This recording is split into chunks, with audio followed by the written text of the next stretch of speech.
एक बंदे यहाँ के मतलब बंदे पूरन सिंह जी हैं, उन्होंने आरटीआई लगवाई थी इनके खिलाफ, तो उसका आपने डिटेल ही नहीं दी उनको। 3 महीने तक वो आपके ऑफिस तक फिरते रहे। उनको मिल गई है जो अप्रोप्रिएट, जो बीच में थोड़ी बहुत अभी कमी होगी तो वो भी हमको प्रोवाइड कर रहे हैं। उन्होंने बोला कि हमें डिटेल ही नहीं दे रहे हैं जो हमारे ऊपर बैठे हुए ग्राम सेवक हैं। वही टेक्निकल इशू आ गई, हमारे वीडियो साहब भी नहीं है इस वक्त, तो मैं खुद अभी कोई 2 महीने से मैं इंजरी आ गई थी। अगर जो रहता है वो पंचायत का ऑफिस है, सरपंच ऑफिस है का जो दफ्तर है वहाँ ग्राम सेवक। अगर किसी जनता को कोई रिपोर्ट लिखानी है उसे पंचायत में आना पड़ता है। अगर यहाँ पे कोई बंदा नहीं हो तो उसका क्या मतलब, उसके बारे में आप क्या कहेंगे? देखो होता है कि मैं इसे सिर्फ पंचायत को ही दरख्वास्त करूँगा कि वो अपने दिन फिक्स कर ले कि फलान दिन को जो फलाना मुलाजिम है यहाँ बैठे। डीसी साहब से मेरी 2 बार डिस्कस हुई। मैंने जो लिस्ट लाई है अप्रूवल लिस्ट है जी, 123 जो मकान है सलालकोट और कोटली के अप्रूवल है। हमारा मेन मकसद डिज़ाइन का ये था कि गांव में जब कोई काम नहीं हो रहे थे हमारे पंच सरपंच सभी मिलके जो लोग जो हैं अपने हमारे विलेज के सभी रोज़ आके बोलते भाई हमारी पंचायत में डेवलपमेंट नहीं हो रही है, दूसरी पंचायतों में देखो इतनी डेवलपमेंट हो रही है। तो यही गाँव का कि जहाँ की पहला नंबर तो पंचायत अच्छा नाकाम है, नाकाम हुई है, इसीलिए इन्होंने आज रिजाइन देना पड़ा। यही हो गई जिनका आपसी तालमेल नहीं होने की वजह से जो हमारी पंचायत में रुकावटें आ रही थी।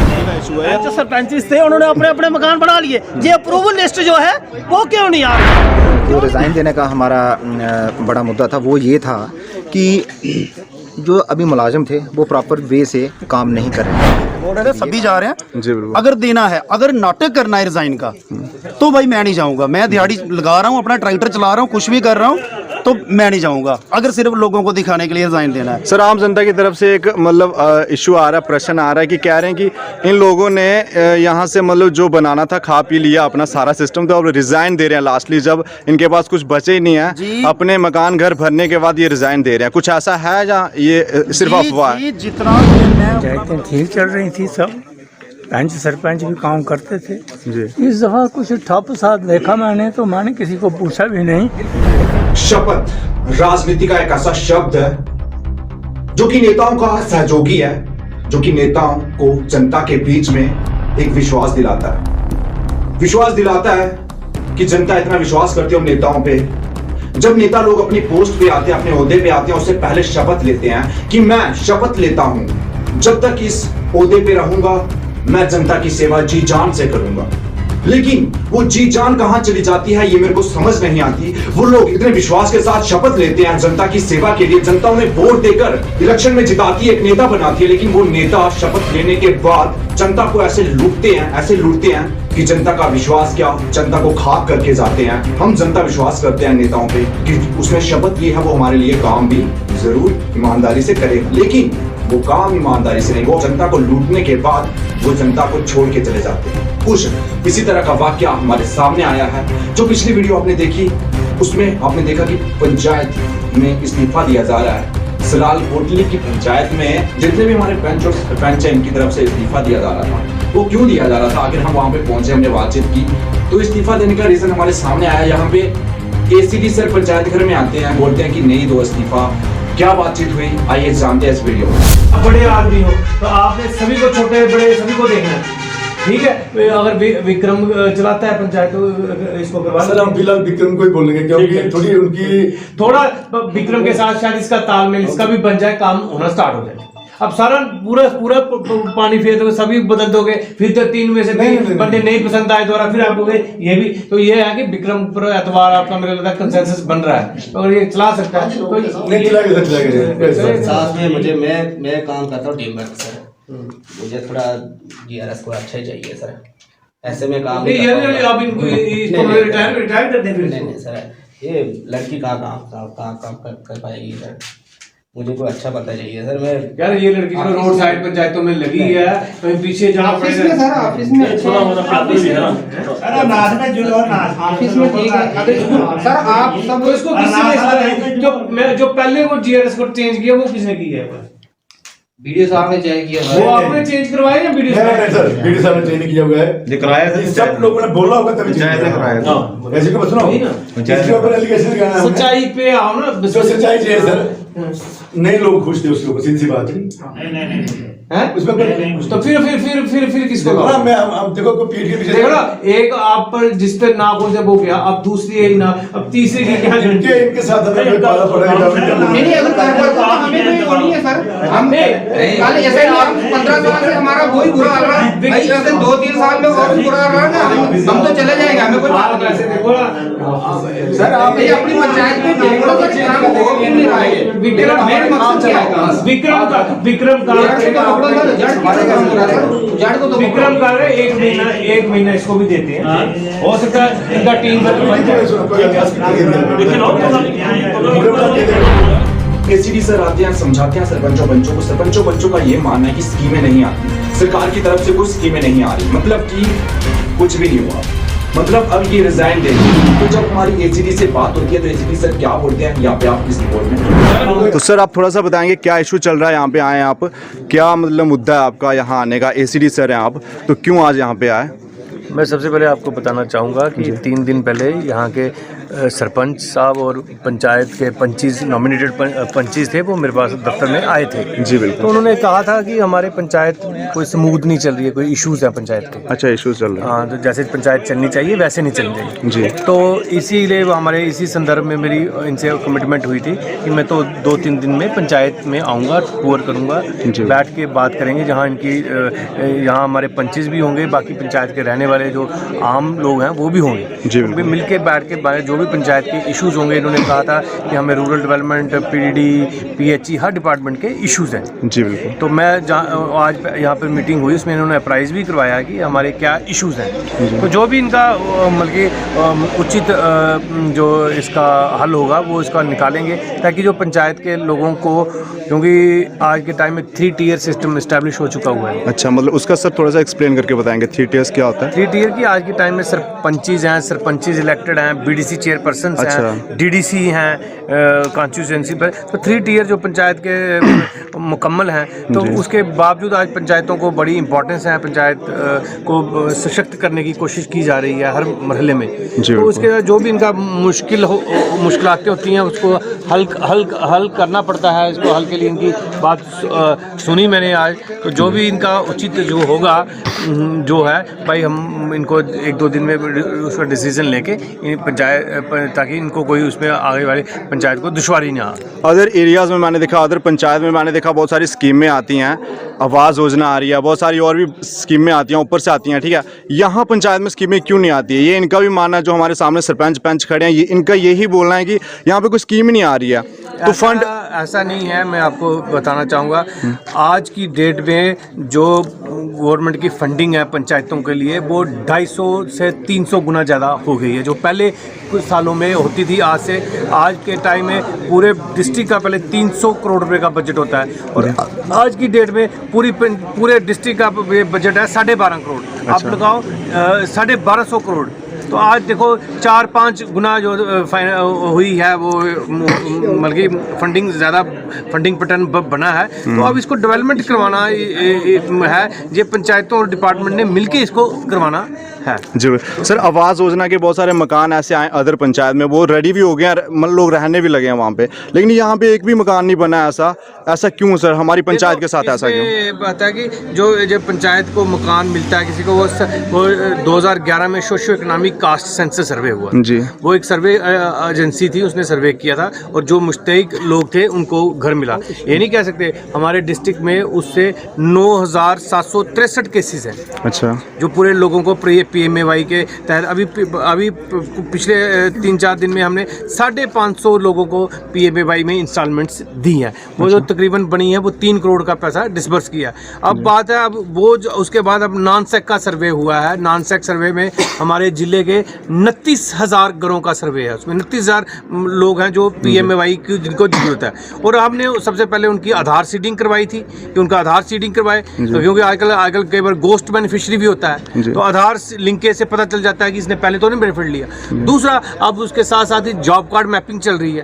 जब उनकी जॉब कार्ड मैपिंग आधार सीडिंग, फिर हम उनको मकान भी देना स्टार्ट कर देंगे। और उसमें उस जो लिस्ट है उसमें काफ़ी मकान इन पंचायतों के भी हैं। जी पंचायत घर ये रहने के लिए बनाया जाता है, किसके लिए बनाया जाता है, इसके बारे में थोड़ा डिटेल में बताएं। पंचायत घर जो रहता है वो पंचायत का ऑफिस है, सरपंच ऑफिस है का जो जी। दफ्तर है वहाँ ग्राम सेवक। अगर किसी जनता को कोई रिपोर्ट लिखानी है उसे पंचायत में आना पड़ता है, अगर यहाँ पे कोई बंदा नहीं हो तो उसका क्या मतलब, उसके बारे में आप क्या कहेंगे? देखो होता है कि मैं इसे सिर्फ पंचायत को ही दरख्वास्त करूँगा कि वो अपने दिन फिक्स कर ले कि फलान दिन को जो फलाना मुलाजिम है यहाँ बैठे। जी बिल्कुल। आप आपने अपने कंसर्न एजेंसी से बात करें डिपार्टमेंट की, जिस दिन भी अगर पीएचई का कोई मुलाजिम आके बैठता है तो वो कहाँ बैठता है उसका पंचायत घर का दिन फिक्स कर दिया जाए। पीडीडी क्योंकि ये फील्ड का मुलाजिम होता है, इसको फील्ड में भी जाना होता है, तो हफ्ते में एक दिन उनका 2 दिन फिक्स हो जाए पंचायत घर में तो ये पंचायत कर सकती है। पंचायत अगर इसका कैलेंडर बना के दे दे एडमिनिस्ट्रेशन को कि इस डेट को यहाँ ग्राम सेवक अवेलेबल मिलेगा, इस डेट को पीडीडी का बंदा मिलेगा, पीएचई का बंदा मिलेगा,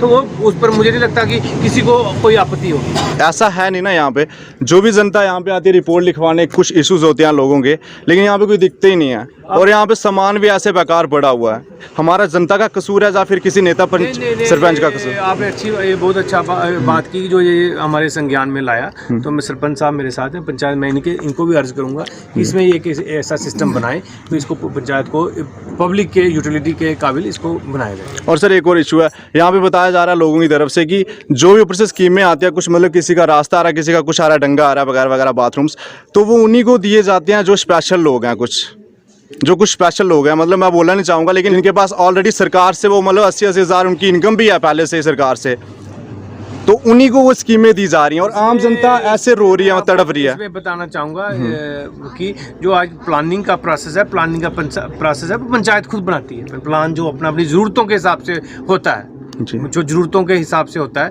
ये पंचायत बैठती है, पंचायत लोगों के नुमाइंदे पंच हैं, सरपंच हैं, ये मिलके प्लान बनाते हैं। तो मुझे नहीं लगता इसमें ऐसी चीज़ होती होगी या होनी। अब रास्ते का अख्तियार तो सभी को है, अगर रास्ता बनना है तो उसमें अमीर गरीब क्या आएगा, जहाँ स्पेशल क्या होगा, वो तो रास्ता सभी के घर से गुजरेगा। ऐसे कोई ऐसा काम है तो किसान को कूल की ज़रूरत है तो वो कहीं से गुजर कर तो जाएगी। बिल्कुल ये है कि गलत बेनिफिशियरी को चीज़ चली जाए वो दिक्कत है। बिल्कुल। उसकी रिजाइन देने का रीजन क्या है, इनसे बातचीत करते हैं। सर रिजाइन क्यों दिया जाता है, थोड़ा सा आप बताएंगे?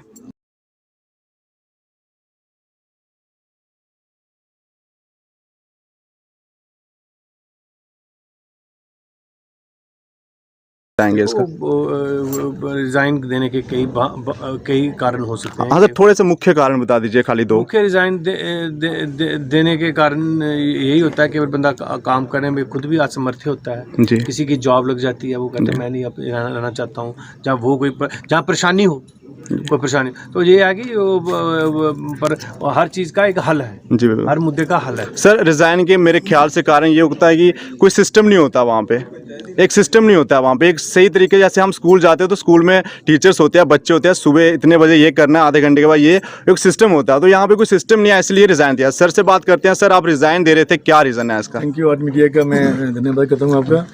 तो हमारा मेन मकसद डिज़ाइन का ये था कि गांव में जब कोई काम नहीं हो रहे थे हमारे पंच सरपंच सभी मिलके जो लोग जो हैं अपने हमारे विलेज के, सभी रोज़ आके बोलते भाई हमारी पंचायत में डेवलपमेंट नहीं हो रही है, दूसरी पंचायतों में देखो इतनी डेवलपमेंट हो रही है। तो हमने हमारी जो मेन जो जड़ थी वो ये अपन जैसे होती है अपने ब्लॉक से डेवलपमेंट से होती है। तो हमारा स्टाफ था जहाँ का जो वो, चलो एक हमारा ग्राम सेवक कुछ दिनों से उसको अपने टांग में लगी थी, वो भी एबसेंट था, वो जिया कोई नहीं था।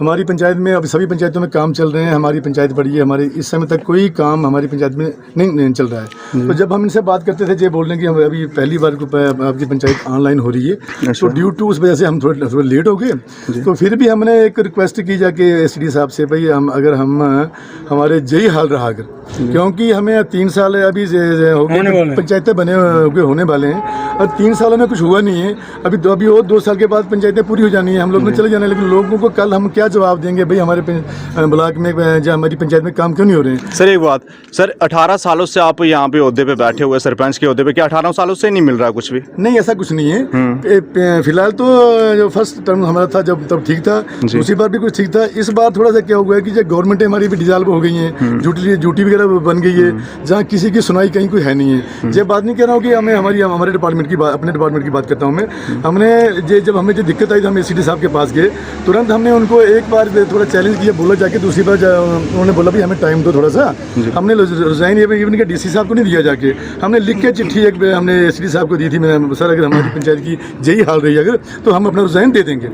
तो बट उन्होंने बोला भी हमें 1 या 2 दिन का टाइम दिया जाए। तो मैं भी कुछ दिन 2 दिन के लिए दिल्ली चला गया था। अच्छा। तो उन्होंने बोला 2 दिन के बाद मैं आता हूँ आपकी पंचायत में। तो उन्होंने जो टाइम हमें दिया जब उस टाइम पे आए वो, उन्होंने सारा जब बोल दिया कि अगर आपको कोई अपना कोई एम्प्लॉय अच्छा नहीं है, आपके पास काम कर रहा है, तो उसको चेंज करते हैं, दूसरा लगाते हैं। तो ठीक है, हम उनका भी धन्यवाद करते हैं सिटी साहब का, अगर इन्होंने इस बात को अपने मुद्दे पे लिया है और ये कह रहे हैं कि अगर कोई स्टाफ नहीं काम करता फिर उसकी कोई कंप्लेन करो, कुछ भी करो, मुझे कोई एतराज़ नहीं है। बट हम देखेंगे अब हम भी अपना कैलेंडर एक बनाएंगे, भाई हमने GRS को कौन से दिन जहाँ बुलाना है, ग्राम सेवक को किस दिन जहाँ बनाना है। हम इनके जाने के बाद जब चले जाएंगे तो हम भी अभी अपना एक कैलेंडर बनाएंगे, तो देखेंगे हम कौन से दिन बार को हम जहाँ बुलाएंगे इनको, तो जो लोगों की जो मुश्किलातें हैं कुछ भी होंगे तो किसी पंचायत घर में बैठ के हम करेंगे। सर एक इशू है लोगों का, लोग ये कहते हैं कि जहाँ भी पिछली बार मतलब पिछले दिनों से यहाँ जो भी बंदा आता था, जैसे एसीडी सर आया आज, तो आज सारी जनता इकट्ठी हुई है, तो इस तरह से किसी को बताया नहीं जाता था। पिछले दिनों जो भी कोई स्कीम में आती थी, बैक टू विलेज वगैरह वगैरह वगैरह जो भी स्कीम में आती हैं, तो उस समय आप जनता को नहीं बताते, खुद ही 4-5 लोग इकट्ठे होकर उसका मीटिंग करके हल करके जो भी स्कीम में लेके चले जाते हैं। ऐसा कुछ नहीं है। जब बैक टू विलेज होता था, जब मोगरों पर मुझे कोई बंदा बताया, किसी को पता नहीं होती है जो बैक टू विलेज का प्रोग्राम होता है ना, जब 10 दिन पहले से ही सबको पता होता है कि आज बैक टू विलेज का प्रोग्राम है। जहाँ पिछले दिनों भी काफ़ी सारे लोग आए थे, मेरे हिसाब से ऐसा कुछ नहीं है। बट ये ज़्यादा जिम्मेदारी बनती है जिस बार का जो पंच होता है ना, तो हम कॉमन सबको ज़्यादा इन्फॉर्म पंचों करते हैं, चाहे किसी का नंबर हो उनको बोल देते हैं भाई। आज भी मैंने कुछ गिने चुने लोगों को बोला अभी हमारा जी साहब ने आना है, जो आपकी मुश्किलातें हैं तो जहाँ के आप लोग भी शेयर करो। तो मैं भी आता हूँ, मैं भी रात को 12 बजे दिल्ली से पहुँचा एक्चुअली में, तो सोया भी नहीं हूँ मैं सुबह जल्दी जहाँ के, क्योंकि एक मसला था कि हमारी पंचायत के लोगों का, क्योंकि कल हमें लोग पूछते हैं भाई काम क्यों नहीं हो रहे हैं, तो इसीलिए क्योंकि हर लोग ये बोलते हैं भाई कि जो PM हाउस है भाई जहाँ क्यों नहीं आ रहा है, ये कब आना है, क्या नहीं आना है। हम भी इन डिपार्टमेंट को ही पूछते हैं।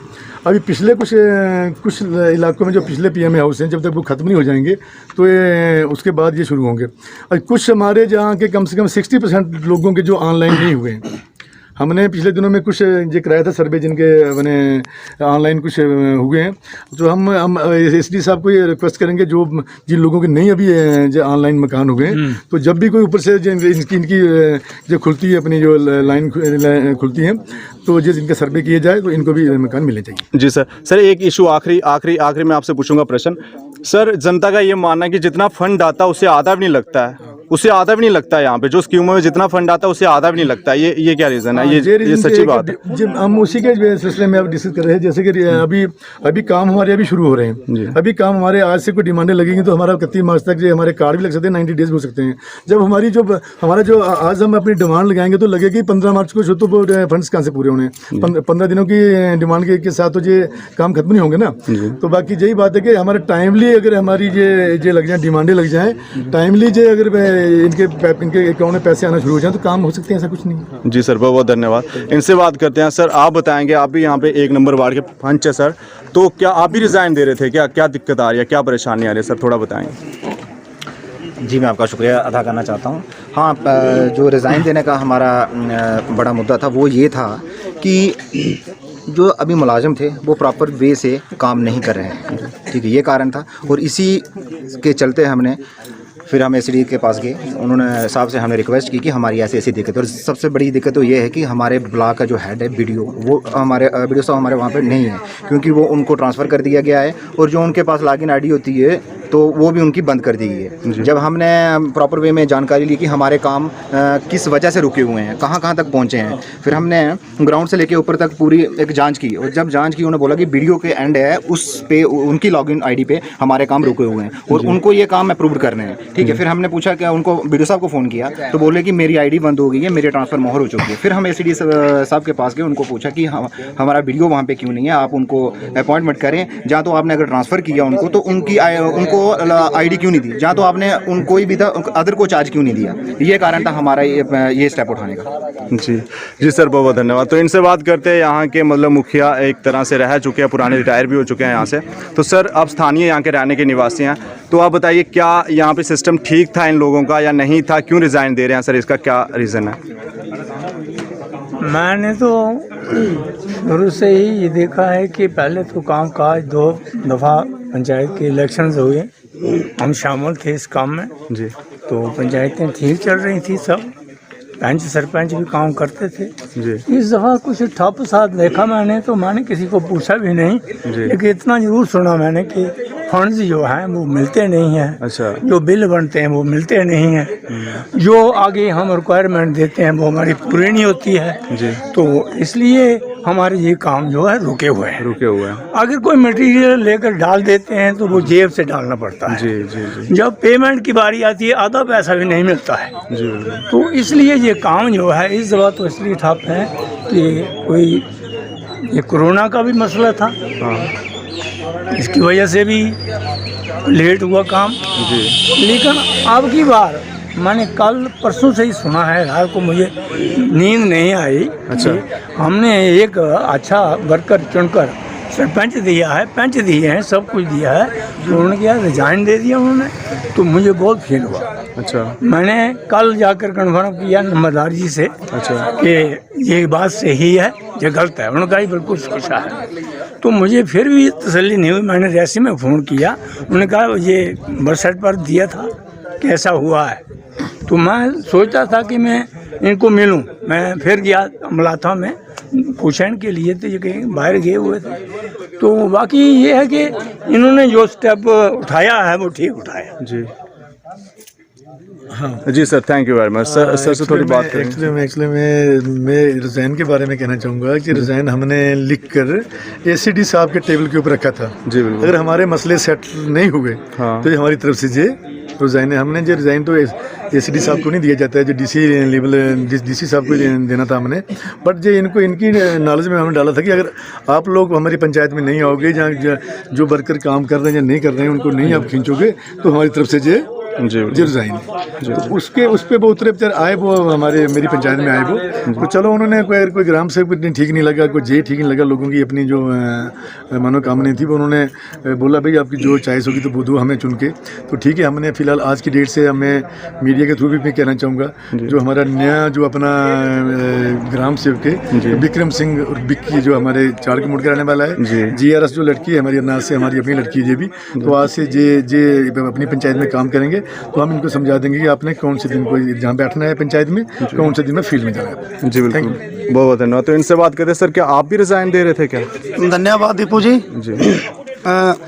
जिस दिन रिज़ाइन देने की बात है तो मुझे नायब सरपंच साहब का फ़ोन आया जी।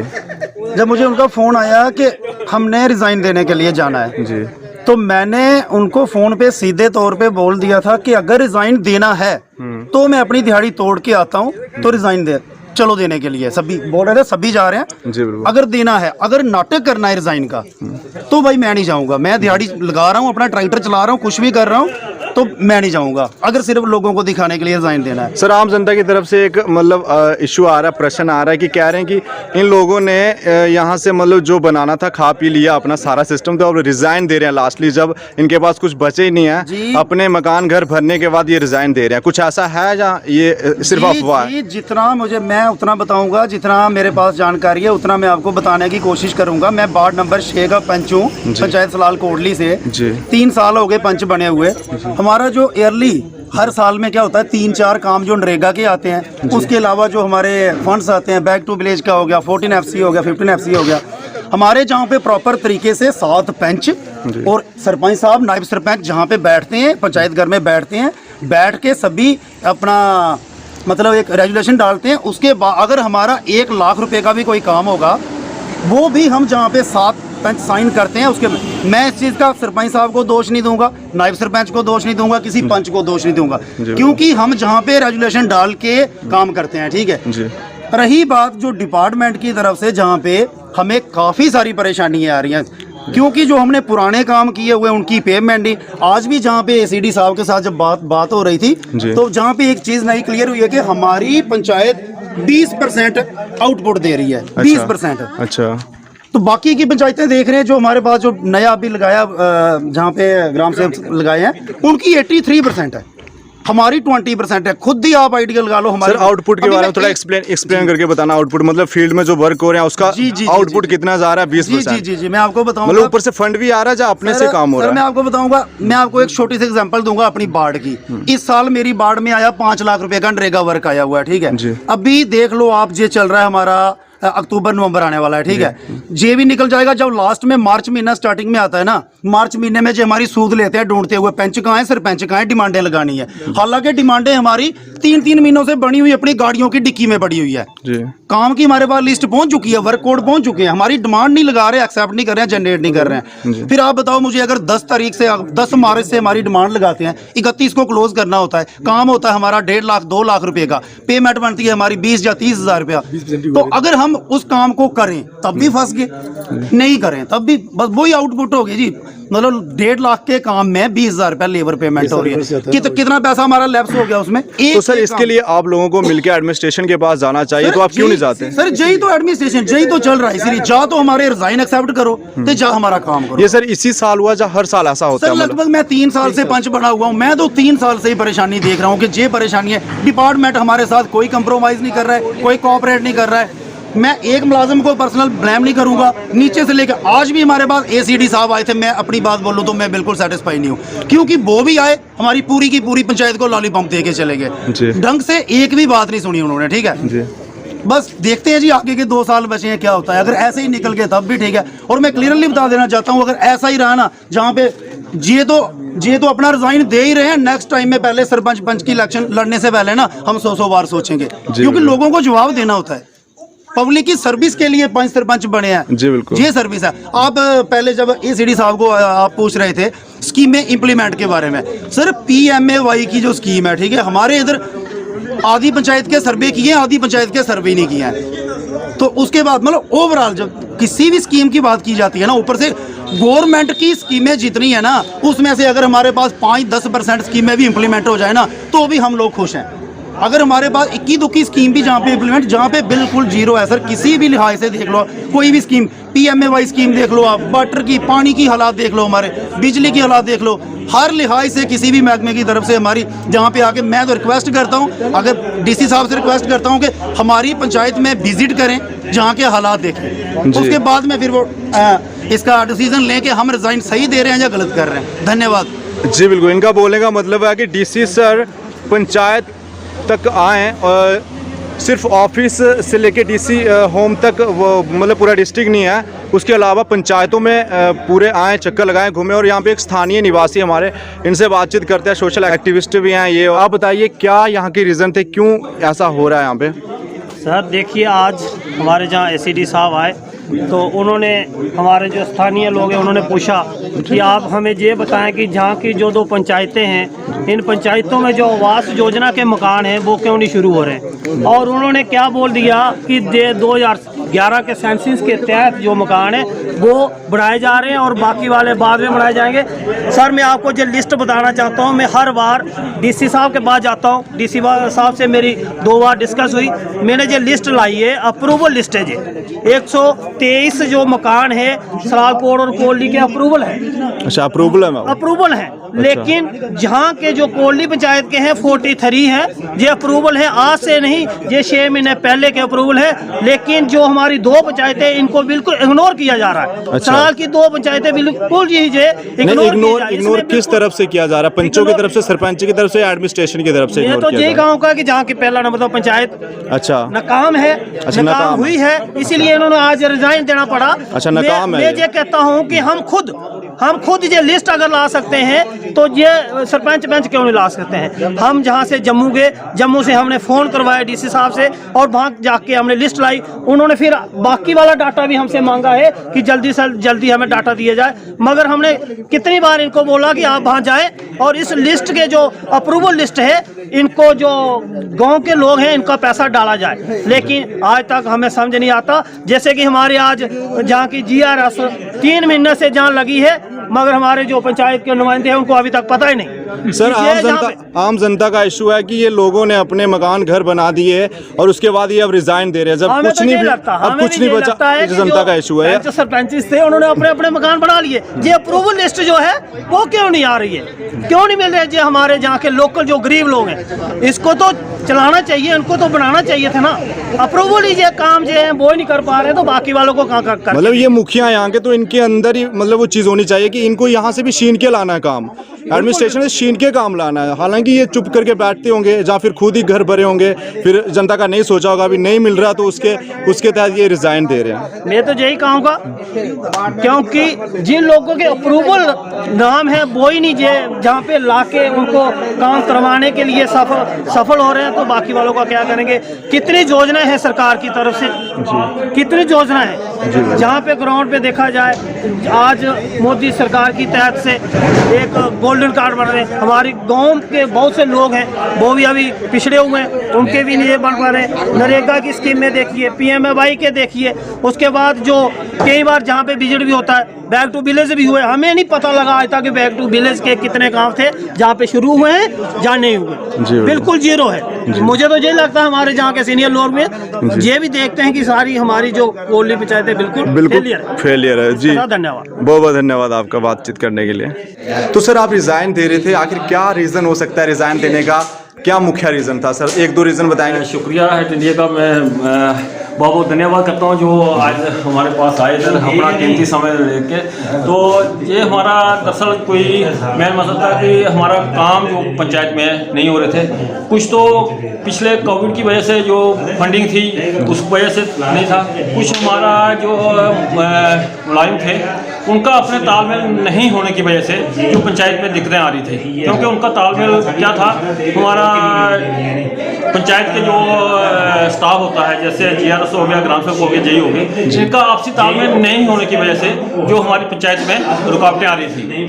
तो इस वजह से जो हमारे काम रुके हुए थे, तो ऐसे क्या कि कुछ काम लोगों ने पीछे किए भी थे, उसमें भी लोग बहुत गुस्से में थे। क्या कि जिनका 2 लाख का काम था, उनका काम में सिर्फ उनको 30,000 पेमेंट हो रही है, उनका बिल बन रहा है 20,000 रुपया बिल बन रहा है उनका। सर ऐसा क्यों हो रहा है, ऐसा क्यों हो रहा है, किसका मतलब वही रीजन बता रहा हूँ, जो स्टाफ का आपस में तालमेल ना होने की वजह से। स्टाफ मतलब ये जहाँ पे स्टाफ है ना, पंचायत का स्टाफ होता है, इनका आपस में तालमेल नहीं है, एक सिस्टम नहीं है, आपस में तालमेल नहीं होने की वजह से वो उस वजह से और डिले हमारा हो गया। BDO साहब जो ट्रांसफर हो गए, तो उसमें और क्या होता था, हमारे कुछ ऐसे स्पेशल एक पैकेज काम के आते हैं पंचायत में, लेकिन उसकी हमें बिना बताए हमारी पंचायत में ना किसी को बताना, ना पंच को, ना सरपंच को, किसी को नुमाइंदे को ना बताते हुए भी वो डायरेक्ट काम उन्होंने लगा दिए। वो काम BDO साहब ने लगा दिए, वो हमें कोई जानकारी नहीं है उसमें काम लगाया है क्या नहीं। कम से कम इस चीज़ की इन्फॉर्मेशन होनी चाहिए पंचायत को, ये काम हमने किस वार्ड को देना है, किस जगह को देना है, कौन बंदा इसको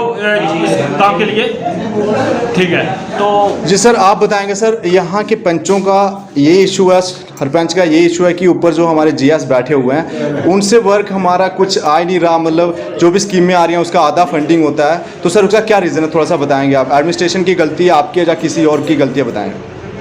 नहीं सर, जो भी हमारा प्लान होता है पंचायत में बैठ के ही बनाते हैं हम, और इनकी रजामंदी से ही आगे होता है। तो ये अभी जो फिलहाल ये इशू बना है, थोड़ा टेक्निकल प्रॉब्लम इसमें आ गई थी, वरना इतनी बड़ी प्रॉब्लम नहीं है। इसलिए हमारे सीनियर सर भी यहाँ पे आए और मिलजुल के हमारी बैठ के जो बात हुई, इसका जो भी सोल्यूशन है हम निकालेंगे। आने वाले टाइम में हो सकता है कि पहले से अच्छी प्रोग्रेस मिले, क्योंकि अब ये खुल के बात हुई है सबकी। पहले थोड़ा आपस में तालमेल नहीं हो सकता था, थोड़ा डिपार्टमेंट भी था, तो पंच सरपंच भी बीच में गैप आ गया था तो लेकिन अब जो एक अच्छे माहौल में आज मीटिंग हुई है, और हम आशा करते हैं कि आगे हम अच्छे तरीके से चलेंगे। नहीं सर, एक बात है सर, मतलब बोला जाता है कि जो भी स्कीम आती है ऊपर से, तो उसका पहले मतलब जैसे तो फंडिंग बाहर नहीं निकलती है, और यहाँ कुछ इशू आए कि फंडिंग पहले निकल गई है, वर्क फिजिकली हुआ ही नहीं है वो फील्ड में, तो उसकी फंडिंग पहले ही निकाल दी गई थी। ऐसा क्या रीज़न है सर? नहीं, ऐसा तो कुछ मैटर हमारे नोटिस में नहीं है, लेकिन जो भी अगर ऐसा कोई इशू होता है तो हमारा डिपार्टमेंट खुद उसकी इंक्वायरी। नहीं सर, आरटीआई लगी हुई थी तो आरटीआई का आपने उसका कुछ भी डिटेल नहीं दी थी आपने। एक बंदे यहाँ के मतलब बंदे पूरन सिंह जी हैं, उन्होंने आरटीआई लगवाई थी इनके खिलाफ, तो उसका आपने डिटेल ही नहीं दी उनको। 3 महीने तक वो आपके ऑफिस तक फिरते रहे। उनको मिल गई है जो अप्रोप्रिएट, जो बीच में थोड़ी बहुत अभी कमी होगी तो वो भी हमको प्रोवाइड कर रहे हैं। उन्होंने बोला कि हमें डिटेल ही नहीं दे रहे हैं जो हमारे ऊपर बैठे हुए ग्राम सेवक हैं। वही टेक्निकल इशू आ गई, हमारे वीडियो साहब भी नहीं है इस वक्त, तो मैं खुद अभी कोई 2 महीने से मेरी इंजरी आ गई थी तो ऑफिस नहीं जा पाया, तो अभी जस्ट मैंने समझो कि अभी ज्वाइन दोबारा से किया है, तो उनका जो भी इशू है मैंने पर्सनली उसको हल कर दिया। ओके सर, बहुत बहुत धन्यवाद हमारे साथ बातचीत करने के लिए। तो